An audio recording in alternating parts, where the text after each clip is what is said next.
कैसे हैं आप सभी? मुझे आशा है आप सभी अच्छे और प्रसन्न होंगे। चलिए आज हम पढ़ते हैं पाठ 7 मन के खाली कोने। करते हैं इस संस्मरण की शुरुआत। चलिए पढ़ते हैं।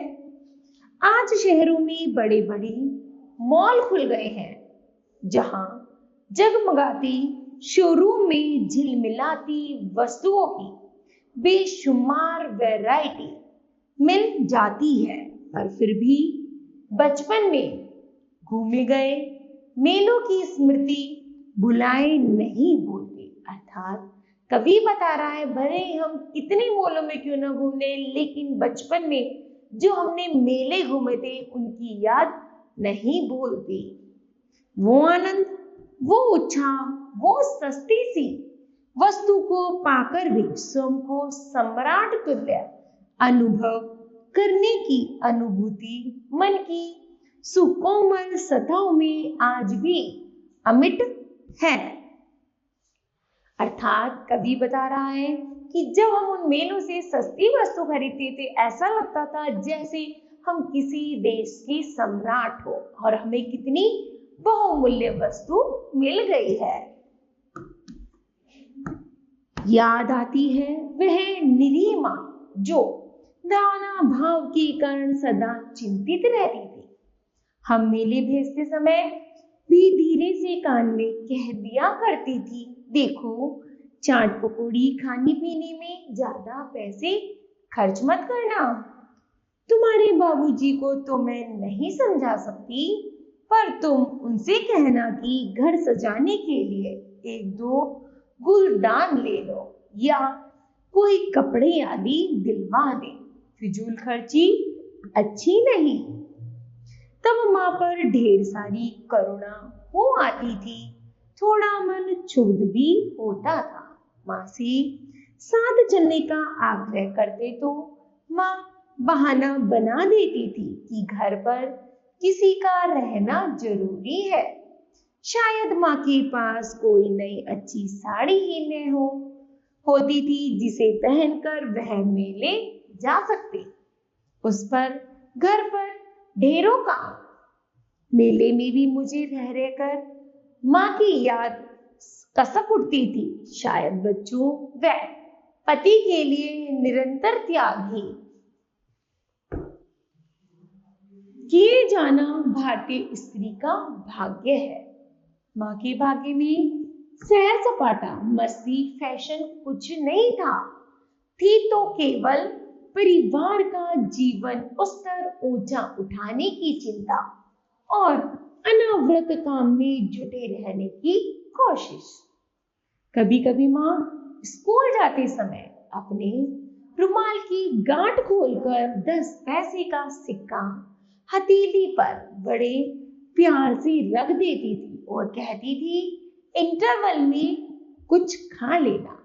उस सिक्के को खर्च करते हुए मेरे हृदय पर इतना जोर पड़ता था कि कई कई दिन वह मेरे पेंसिल बॉक्स में ही कैद रहता। उस सिक्के में मुझे मां की दयनीय सूरत नजर आती और खर्च करने को मन ही नहीं मानता। मां की मेहनत रंगलाई सजगता और सावधानी से समाज के उच्च वर्ग की सीढ़ियों पर चढ़ते चढ़ते हम भूल गए कि धन के बदले हमने किसकी जीवन की सांसें दे दी हैं। मां की अथक मेहनत और त्याग ने आज हमें धनिकों की श्रेणी में लाकर रख दिया है और बड़े बड़े आलीशान शोरूमों से हम शान से खरीदारी कर सकते हैं। शायद आज मां उन वस्तुओं के दाम सुनती तो दांतों तले उंगली दबा लेती, जिन्हें हम केवल सैर सपाटे के दौरान यूं ही पैक करवा लेते हैं। शायद उन खाली कोनों को भरने के लिए जो पहले मां के प्यार से ही भरपूर रहा करते थे, पर मां खुद अनेक जानलेवा रोगों का शिकार होकर चल बसी। मां, क्योंकि तुमने यह चाहत की कि हम भी धनवान बने, जबकि तुम जानती थी कि धन एकत्रित करने की चाह में तुम्हारी काया जर्जर होती जा रही है, अर्थात कमजोर होती जा रही है। क्यों सुख व आराम की 2 घड़ियां भी नहीं मिल पाए तुम्हें? हम तो नादान थे, पर तुम तो जानती थी कि तुम अपने ही साथ अन्याय कर रही हो। तुमने न कभी रस लेकर खाया, न कभी चैन से सोकर देखा, न कभी आभूषण सजाए, न ही सहेलियों के साथ सावन के झूले झूले। माना तुम्हारे घर एक के बाद एक 4 बेटियां आ गई, पर उन्हें लाड कराने में तुमने खुद को क्यों बिसरा दिया? उनके भविष्य को सुनहरा करने के लिए क्यों अपनी हिरनी जैसी आंखों को धुएं में झोंक झोंक कर धुंधली कर लिया? बताओ ना माँ, हमारे इस प्रश्न का उत्तर अब हमें कौन देगा? इस तरह बच्चों यह पाठ समाप्त होता है।